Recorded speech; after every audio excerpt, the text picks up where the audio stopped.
All right, and we'll get started. Welcome, everybody. Greg, you can go ahead. We've got Jason Morato with ETC joining us, as they usually do, to go over the results of our 2025. We don't call it Citizen Survey, in essence, ETC encourages us to call it the Residence Survey. It's just a nationwide trend. You can call it whatever you wish, council, but when you see the term Residence Survey, it's the same thing, just had a slight name change. So, and we want to make sure that it's, because technically you may not live full-time in Auburn, but if you have a water bill and you got going, you could have gotten this. So we've clarified that, but he's going to run through presentation. You can hear us all right? Oh, Greg's going to unmute you. Hold on a second. You can hear us okay? Yep, I can hear you really well. Okay. Can you hear me? Yes, we can. So council, Okay, if you great. have questions, you can ask him at the end or stop him if you need to. We've just got to make sure he can hear us. So he may get going and not hear us. You can see us, Jason, or no? Yes, okay. We set this all up where he Yeah. can. And so we'll just let him roll into the presentation. There'll be a PowerPoint going, so you're not going to see him the whole time. But we'll flash back and forth. All right, Jason. Okay, great, thank you. Let me get this going. So hopefully you can see this okay? It's like, Yes. okay, great. Yeah, well, thanks. Good afternoon. My name is Jason Morato. I'm the Director of Community Research at ETC Institute. We're a marketing research firm that specializes in conducting community surveys for local governments. And we just finished once again conducting a community survey for the city of Auburn. So today I'm going to walk through the key findings from the survey. The full report is very detailed and comprehensive, but today I'm going to walk through the results at a fairly high level. I just have a little background about ETC Institute. We're a national leader in providing market research for local governments. We've been doing this type of work for over 40 years. And in the last 10 years alone, we've conducted surveys in more than 1,000 communities across the country. So this is really the type of work that we specialize in. This is just an overview of what I'll go through today. I'll go over the purpose and methodology of the survey. I'll walk through the key findings. I'll summarize our main takeaways from the survey. And if there are any questions, I'll be happy to answer those. You can ask them as I'm going through if you like, or wait till the end. Either way is fine. So there are several reasons to conduct a survey like this. One is to get an objective assessment of how satisfied residents are with major city services, and to determine what residents feel are the top priorities for the community. We're also able to measure trends from your previous surveys and compare your results with other communities across the country. So this survey is 7 pages long. It included a lot of the same questions we've asked in previous years.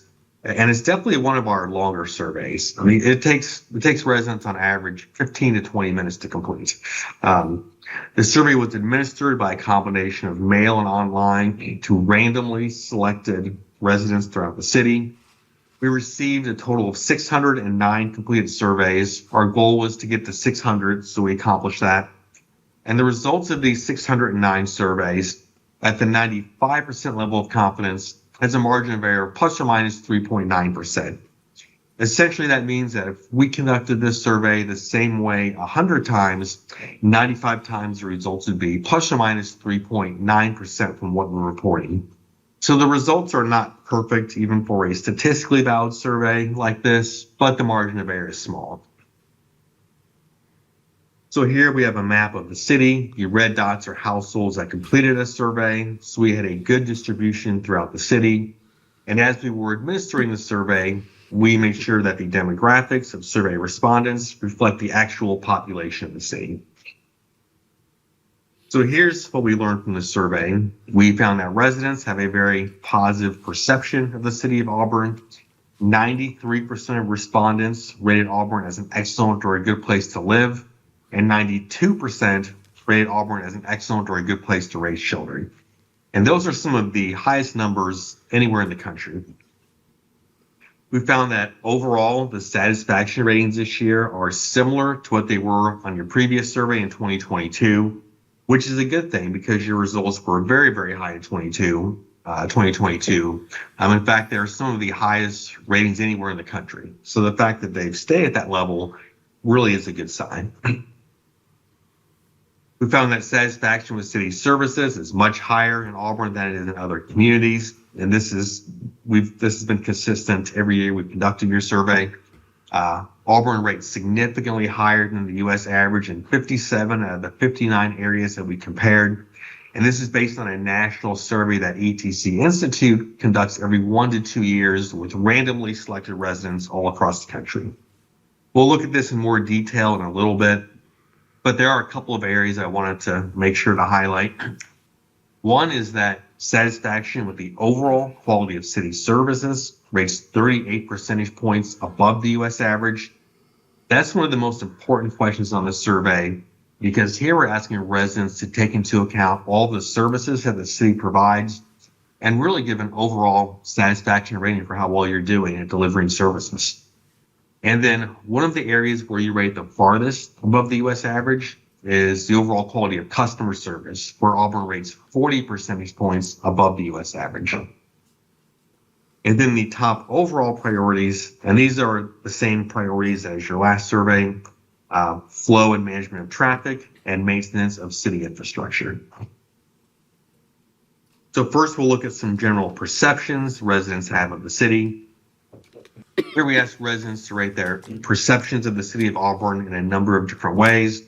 You can see the dark blue are ratings of excellent, the light blue is good, the gold is neutral, and we interpret neutral as average or meeting expectations. It's a rating of a 3 on a 5-point scale, so it's not a bad rating. And then the pink are ratings of below average or poor. So overall, the positive ratings far outweigh the negative in all these categories. And you can see that over 90% of respondents rated Auburn as an excellent or a good place to live and to raise children. This question also asked about perceptions of the city in a number of ways. Once again, you can see the positive ratings far outweigh the negative.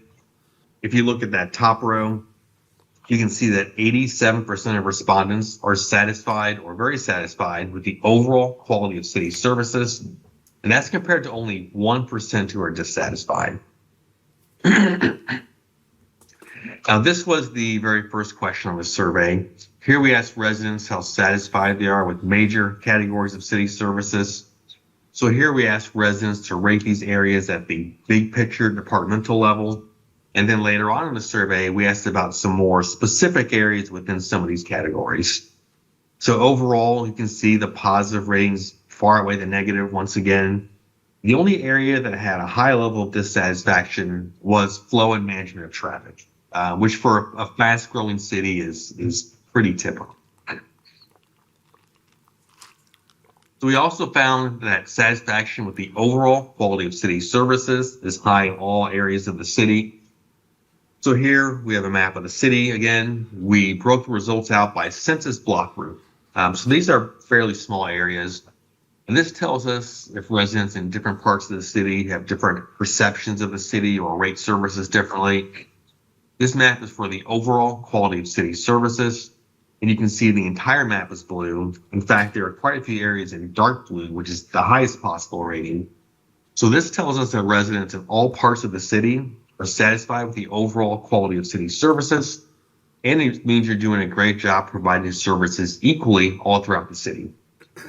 Sometimes what happens is, even if the ratings are very positive overall, once you break it into these smaller geographic areas, in some cities you'll see certain pockets where residents are not as satisfied.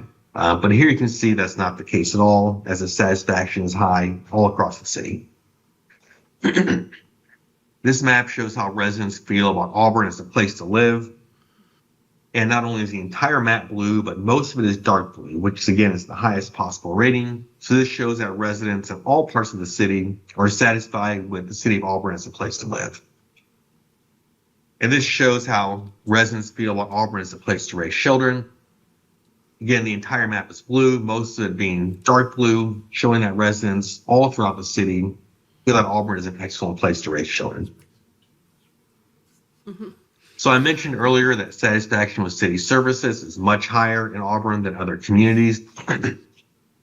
Auburn rates significantly above the U.S. average in 57 out of the 59 areas that were compared. So for these next few charts, the dark blue line are Auburn residents who I gave a rating of a 4 or 5 on the 5-point scale, so very satisfied or satisfied. The gold bar are the satisfaction ratings for residents from all across the U.S. So this shows perceptions of the city. You can see Auburn rates significantly higher than other cities as a place to live, as a place to raise children, and as a place to work. As a place to live is the one that really stands out here. Auburn had received a 93% satisfaction rating. You can see the national average is just under 50%. Here are more perceptions of the city. If you look at this top row, 87% of respondents are satisfied with Auburn, with the overall quality of services for the city of Auburn. And you can see that's 38 percentage points above the U.S. average, which is only 49%.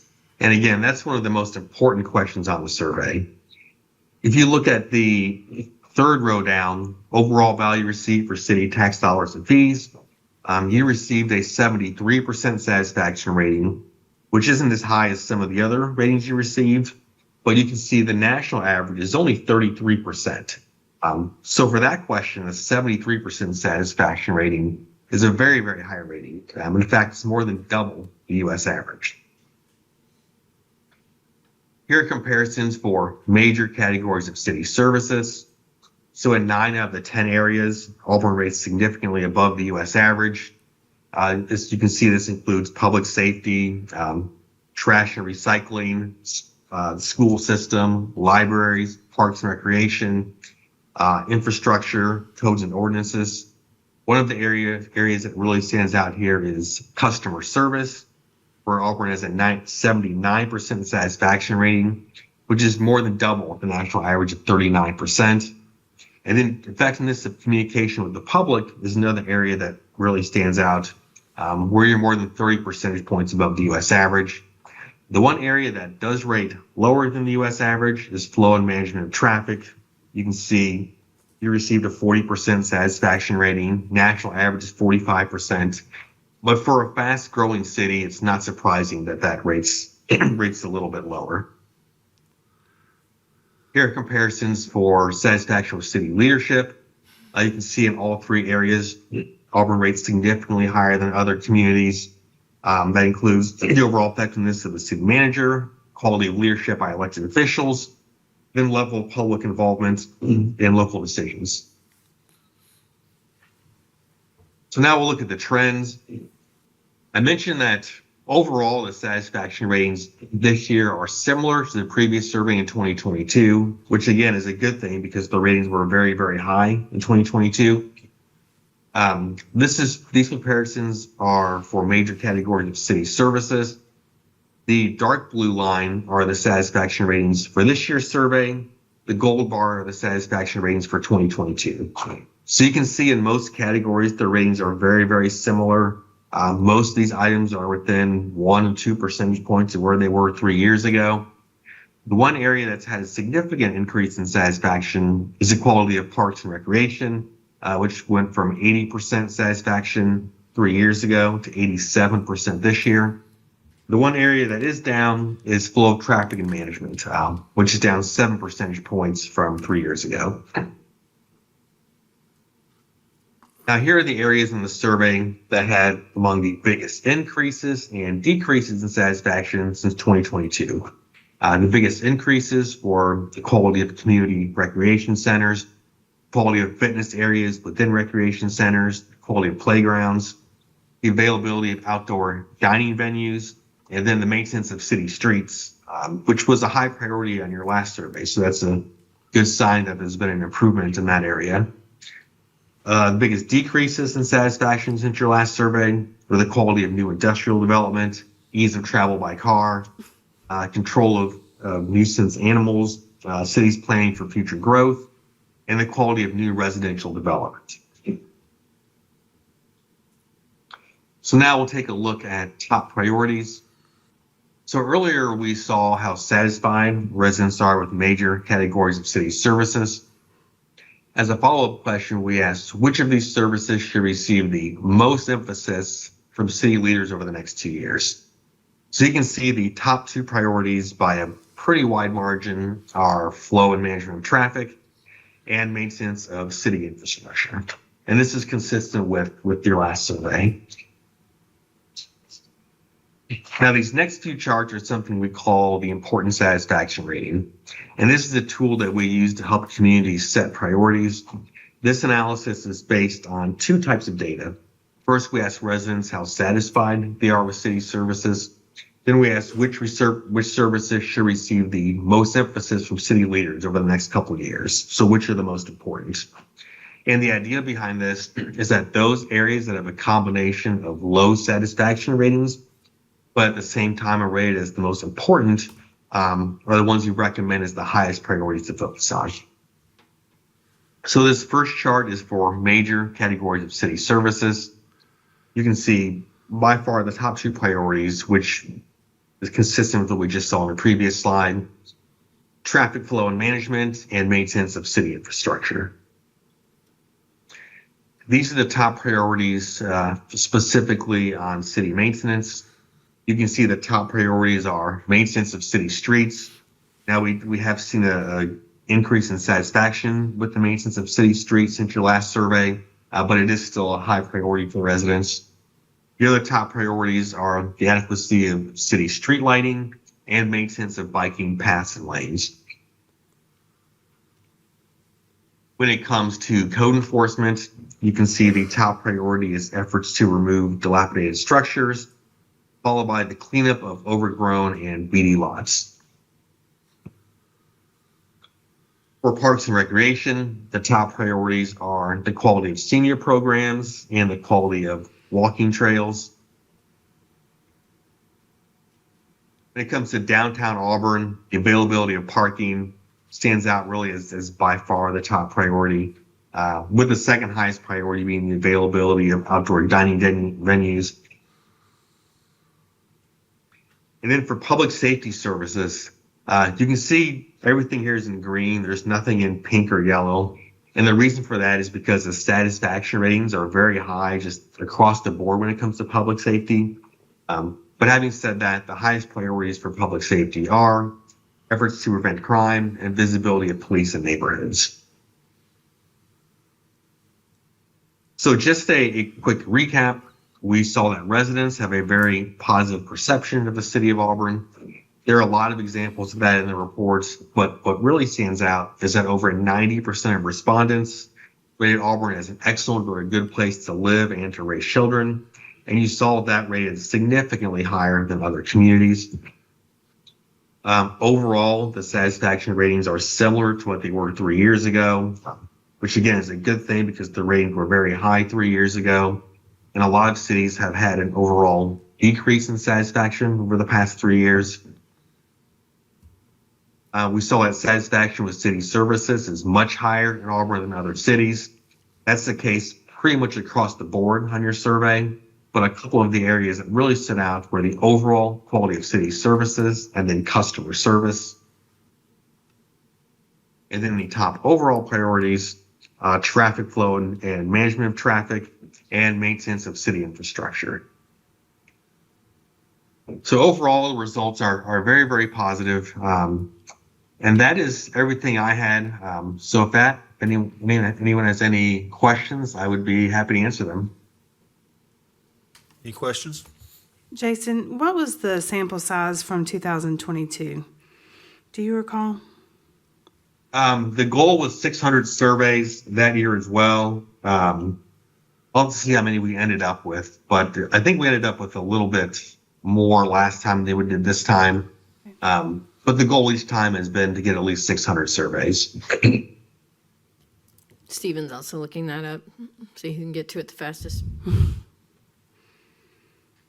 Yeah, and 600 surveys is a very good sample for a city the size of Auburn.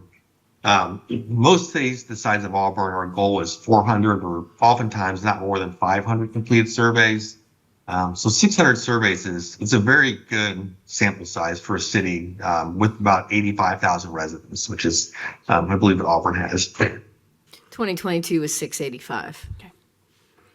Jason, y'all don't collect the names of these individuals, but do you know things like their age and or how long they've lived in town? Any of that kind of information that comes along with our participants? Yes, we do. There's a number of demographic questions at the end of the survey. We ask age, race and ethnicity, gender, household income. And the reason we ask those types of questions is to make sure we have a good representation for all those various demographic variables. So, And you'll get that at the end of this meeting. You'll get the full survey, which we'll also be posting on our website. We found one small change that's being made today, just something was listed twice. And then also, I think it's important to note that, you know, people have sections where they can comment, and we post the raw comments in here. And Great. so there's a whole section of just extra comments from our citizens, as we always do, and those are published in here without edit by us. Perfect. Thank you. The reason I asked that question, are you seeing trends in generational responses or demographic responses that a certain section of our community, whether it's their age or race or whatever, are feeling a certain way or responding a certain way to some of these? yeah, that's something we can definitely dig deeper into. These results obviously are just overall for all respondents, So yeah, but we certainly could. sorry, Jason, if you I'm sorry. take those who've lived, how many years have you lived in the city? We got 589 responses out of 609 for that. 25% of those folks have lived here 31 plus years, 17% 21 to 30 years, 14% 16 to 20 years, roughly 14% 11 to 15, almost 14% again 6 to 10 years, and then 16.6% for 0 to 5. So I think the distribution is really good in terms of Sure. people's lens. Sorry, Jason. Yeah, no, that's perfectly fine. Yeah, we definitely got good representation. And we can always run a crosstab to break the results out for those questions to see are there differences in the level of satisfaction based on the age of respondent or how long they've lived in the city. We can definitely do some of that more in-depth analysis if needed. You also ended up with 66 people who responded are Auburn University students out of the 609. So, I mean, you get all of that in the back of your booklet in the page 150 range. All that demographic is there. I do think it's important to note, I was trying to figure out trends with the budget, and this informs things that we do. And you can see we had extreme dissatisfaction in 2020 with the quality of our community recreation centers and quality of adult athletic programs. And so you can see major investments are being made, and you'll see when we get into the data about quality of playgrounds and other things, you'll see changes based on where we're spending money. The other thing, we can go back to 2006 with our trends on management of traffic in essence, and we ebb and flow above and below and at the national average of, you know, all the time. It just depends on a given year. So, and we've also had issues with how people feel that we do or don't plan. And so a lot of these trends, we're not seeing something new over a long period of time. It kind of ebbs and flows. The downside is in 2022, it's positive for 2022. We were above the national average and everything at or above. And now we have two things below, and that happens periodically. But I was bothered, like, how often is this happening? And we went back and looked way in the archives. And I mean, sorry, Chief, but in 2013 and 2014, people were very dissatisfied with fire emergency response times, and in 2015, and so on. And then that changes. They've been dissatisfied with our website and social media. We've been below national averages. We've made changes, obviously, in all these categories, and those things aren't happening. You know, so it's the traffic will be its own animal and hard to satisfy in. But you know, it's one of those things we're constantly trying to improve on. Can you look at the number of projects that were occurring in 2022 versus 2024? And is there a correlation, like maybe we had more construction happening in 24 on the roadways and so forth? That I actually think if you look at the trend, COVID probably played a role in less traffic. Mm-hmm. You know, a lot of people working from home in that stage, so people didn't feel the pain points of it as much, and they were so happy to be out and about at times. Probably didn't, because remember, the 20 survey was was done really before we shut down for COVID, if you want to think about timing and when the survey would have gone out. And so I think some of it trends into that. But we can look at projects and things. I wanted to point out Parks and Recreation is something the council's heavily invested in. And as we lean toward this next budget project, we're still working on Richland Park. But you're going to be seeing, depending on what you tell me after digesting this and what you've heard here, a big emphasis back on intersection improvements and other things that need to get done. We've picked up the pace there with parks. We're balancing that out. We're operating that, but we're going to have to make some more traffic moves, and some things we've planned to do for a long time. There have not been resources to do them, and it's going to depend on what your priorities are as to what we actually proceed with.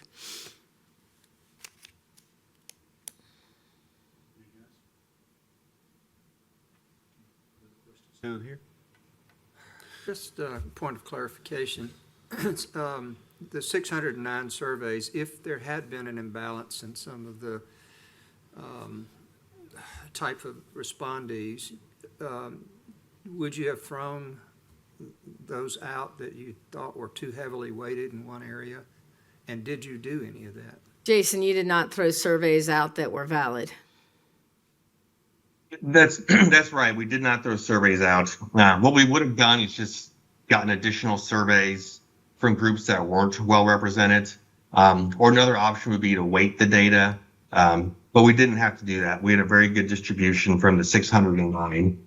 And yeah, we didn't throw any valid surveys out. I do want to clarify, though, there are some people, if you get a hold of an online link which circulates periodically on social media, if you don't put in an address that was supposed to be submitting a survey, your survey is not going to be counted because you were not part of the randomly selected group. So there's some people that think they can go in there and submit this. If you weren't asked to submit, that's not happening, and they do have a way to track that. Because this isn't Yes, a yeah, ballot stuffing situation where you're trying to stack the deck. It needs to be random. Sorry, Jason, go ahead. No, so yeah, that's exactly right. These results are based just on households. We selected a random to participate. And that's important in order to ensure the statistical validity of the data. So yeah, that's you described it exactly right.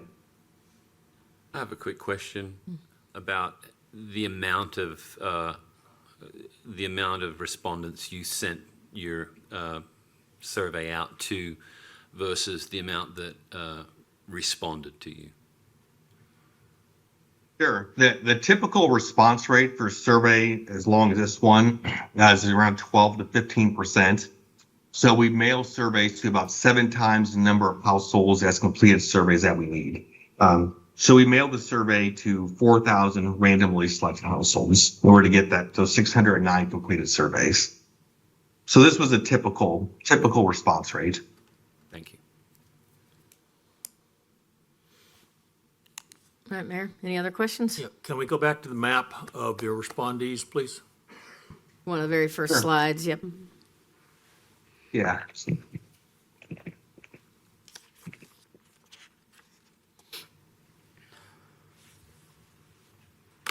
There it is. Okay, seems like, we are certainly centered around the interstate, South College, that area, and kind of deficient in the areas of recent growth and annexations.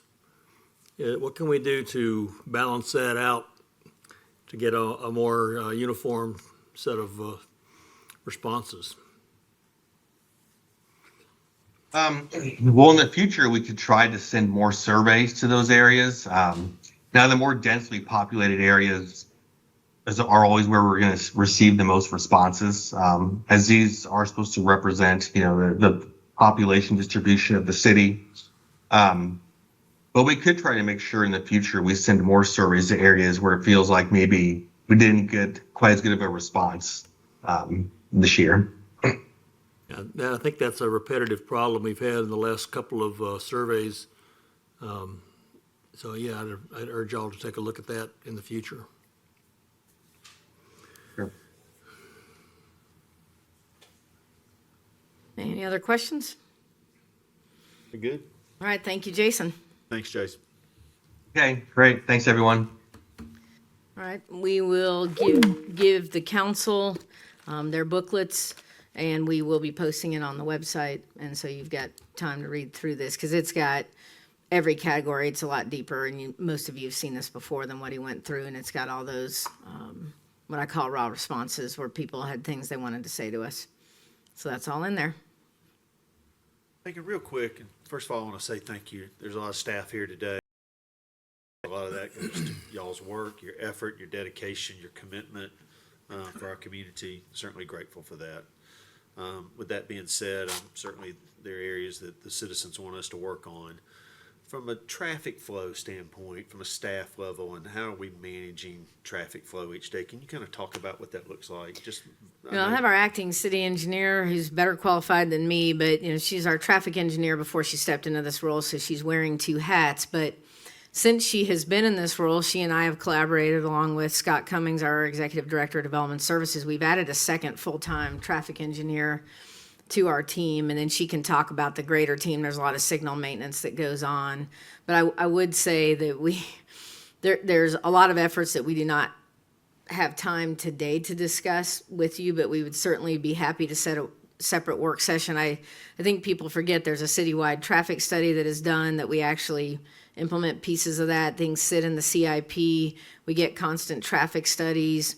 We are and do know about intersection changes that need to be made. And, sometimes we're dealing with property owners who are very specific about what they want done. A lot of times we cannot fix things without acquiring property from private property owners, or dealing with the railroad, things such as Councilman Adams would love for us, no doubt, to deal with Dean Road and Opelika Road, but to do that, we've got to cross the railroad. We've got to put a separate right turn lane in. We've got to relocate a detention pond. We've got to do a lot of things, and so there's a lot that goes into the ramp up of that. But Brandy can talk a little bit about the intentionality of her team and what they're doing on the daily, just real briefly.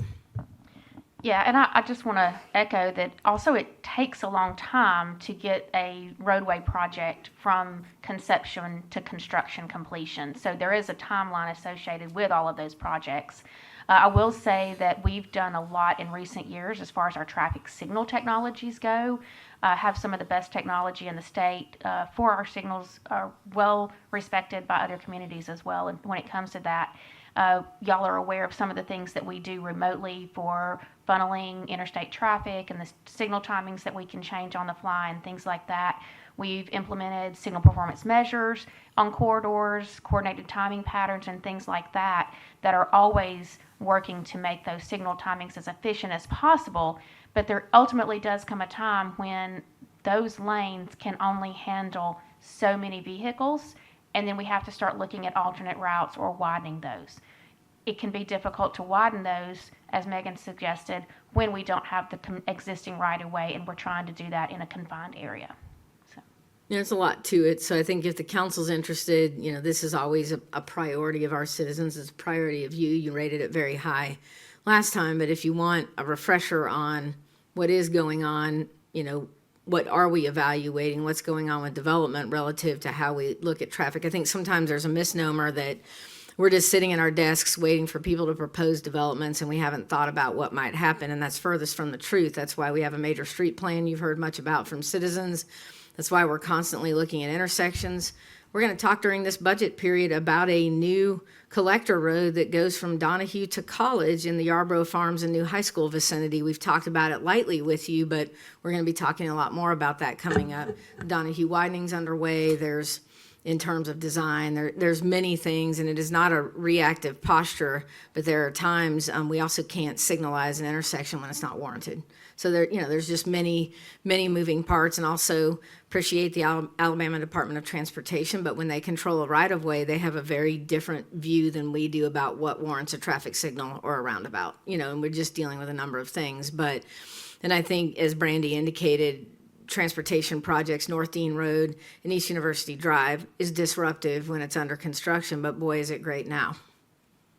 And we needed one of the double left turn lanes now. We didn't need all the other things that we did, but we did that proactively, knowing that the traffic will come on other aspects of things we did to that intersection once it was torn up.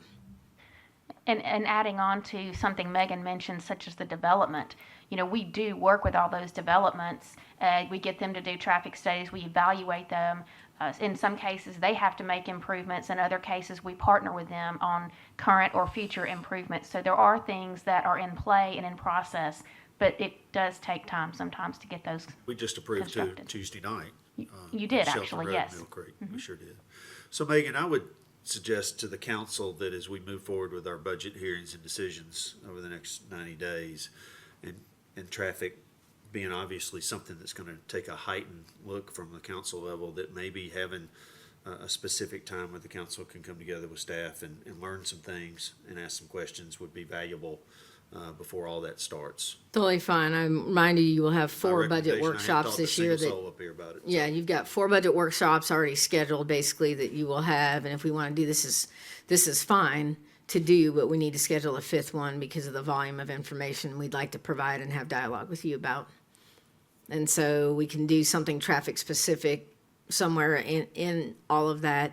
You will be seeing your council priorities worksheets fairly soon. I wanted to give you a chance to digest some of this information before I ask questions.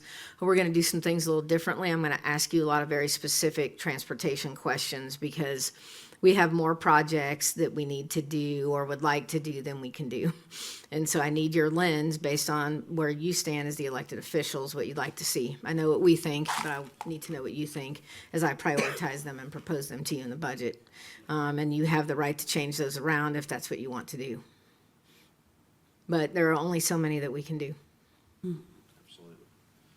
Well, again, thank you to your staff for doing a great job. These were great overall scores, and all the things we're doing good. We need to press in and make sure we keep doing them good. The library's trying to be quiet over there. They like to celebrate their ratings all the time. Look at them, and so they're doing that. And Allison Hall's trying not to grin. She's not been back that long, but she got good ratings. But we are fortunate that we have a limited set of issues that are easier for us to work with you to address them on behalf of our citizens, as opposed to everything. And I even look at, we got nailed about curbside recycling in 2015, something fierce. And in 2017, that is when we rolled out, our single collection cans. And so that's gone away. And so if I start looking at the trends where people are dissatisfied, with the exception of traffic, we've usually addressed it over a period of years, and then it goes away as a concern. And so that's the goal. I don't believe traffic is ever going to go away as the concern of citizens, but we'll certainly do what we can. And some of that's an education piece about what we are doing. I think people think when they're sitting at a traffic light and it's not doing what they want, that we're just asleep on it. And that's not true, but we have some explaining to do. And maybe we will embark on some more social media campaigns as we did for the pedestrian scramble. So Brandy's staff likes being a rock band, and we'll They get did that a great fixed job out. of Yeah, it, by yeah. the way. So Yeah. that's great leadership. All right. Well, thank the council for your hard work on supporting these decisions that we've made over the last couple of years. Again, thank the staff and all your employees. Thank you. Kudos to all y'all, and look forward to keep making Auburn the best it can be. All right. Thank y'all. Thank you. Here, we'll get you your books.